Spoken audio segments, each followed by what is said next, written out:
आप मान लो कि भगवान नहीं है। भाई कोई कहने लगे कि मैं भगवान को नहीं मानता, तो भगवान को वो नहीं मानता कि अपवाद है। वो कहते कि भगवान नहीं है, तो ये उसके भाव है, ये अपवाद है। लेकिन इस संसार में भगवान हर जगह व्याप्त है, ये नियम है, ये सत्ता है, ये सिद्धांत है, और उनको मानना पड़ेगा। इसलिए मैंने कहा था कि महाराज जो जैसा कर्म करता है उसको वैसा फल मिलता है, और जब नियम ये है कि जो कर्म करेगा उसको वैसा फल मिलेगा, तो फिर राजाओं ने क्या कर्म किया है जिसके कारण इनको कहा जा रहा है कि मारे नहीं है। समझ, प्रताप भानु का जो चरित्र आप बता रहे हैं ये नियम नहीं है, ये अपवाद है।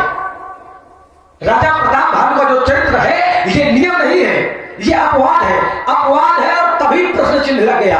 ब्राह्मणों ने श्राप दिया, ब्राह्मणों ने श्राप दिया, तो ध्यान दीजिएगा सब लोग। ब्राह्मणों ने जब राजा प्रताप भानु को श्राप दिया तो तत्काल आकाशवाणी हो गई कि प्रभु श्राप विचार न दीन्हा और न ही अपराध रूप का क्यों?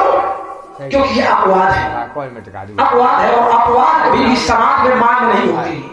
इसलिए आप ये बात यहाँ नहीं कर पाएगी। आपने इसमें कई उदाहरण दिए। आपने कहा कि एक किसान हल लेके खेत में जाता है, सिंचाई करता है, बुआई करता है, जब फसल पक जाती है तो लेकर के घर में आता है, तो लेकर के जब घर में आता है तो कहा किसान फसल को इसे खा जाता है।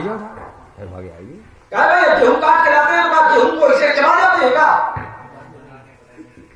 जब वो गेहूं भवन में आएगा, घर की लक्ष्मी उसको साफ करेगी, उसको धुलेगी, बनाएगी, फिर पिसाएगी, फिर जब उसकी रोटियां बनेगी तब जाके पाओगे तुम जोत करके लाए हो। ये तुम्हारा कर्म है, लेकिन घर में जो बना रहा है ये उसका कर्म है। इसलिए जब कर्म दोनों का है तो फिर भी दोनों को मिलेगा। और देखिए इसका एक उदाहरण और देता।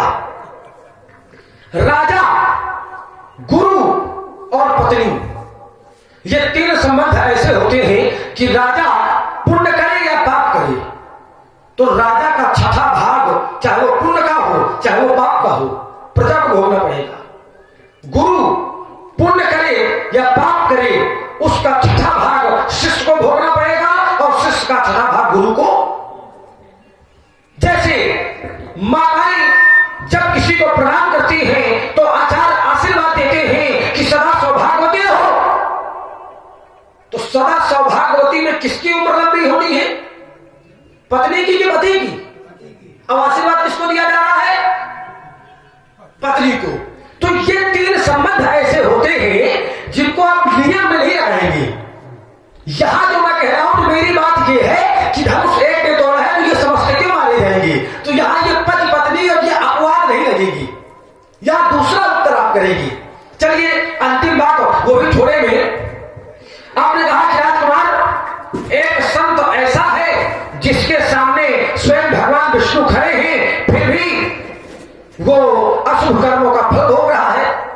अच्छा ईमानदारी से बताओ, भगवान सामने खड़े हो क्या फिर भी कोई कष्ट रह जाता है?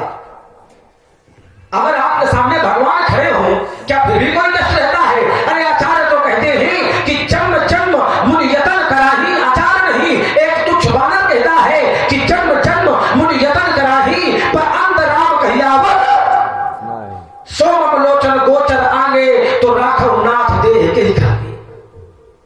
जन्म जन्मांतर मुनि महात्मा जब तब करते हैं, लेकिन अंत समय स्वयं राम नाम नहीं आता है मुख से, और वही राम मेरे सामने खड़े हैं तो प्राण किसके लिए रखूं? संत बाणों की सैया पर पड़ा है और सामने भगवान खड़े हैं। अच्छा संत बाणों की सैया पर क्यों पड़ा है? क्योंकि वरदान ऐसा है, इच्छा मृत्यु का जब वरदान है कि जब तुम्हारी इच्छा होगी तभी तुम मरोगे, इच्छा मृत्यु का वरदान है, तो वरदान के प्रभाव से बाणों की सैया पर पड़ा है। सामने परमात्मा है, और जब सामने हमारे परमात्मा है तो फिर वहां अमंगल का कहीं नाम नहीं रह जाता है, वहां तो मंगल ही मंगल रहता है। संसार का हर प्राणी चाहता है, आप लोग भी चाहते होंगे कि जब हम प्राण त्यागे तो हमारे सामने परमात्मा हो, लेकिन क्या ऐसा संभव है? नहीं संभव हो पाता। लेकिन वहां संभव है, क्यों?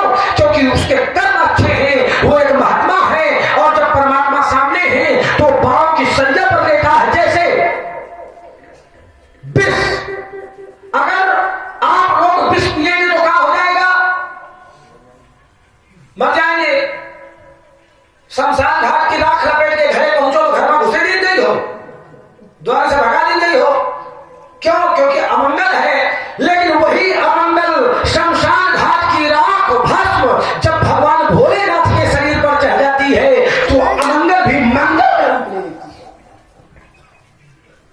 तो भीष्म पितामह के अगर अमंगल भी कर्म है तो सामने परमात्मा खड़े हैं, इसलिए अमंगल कर्मों का फल भी मंगल रूप में मिल रहा है।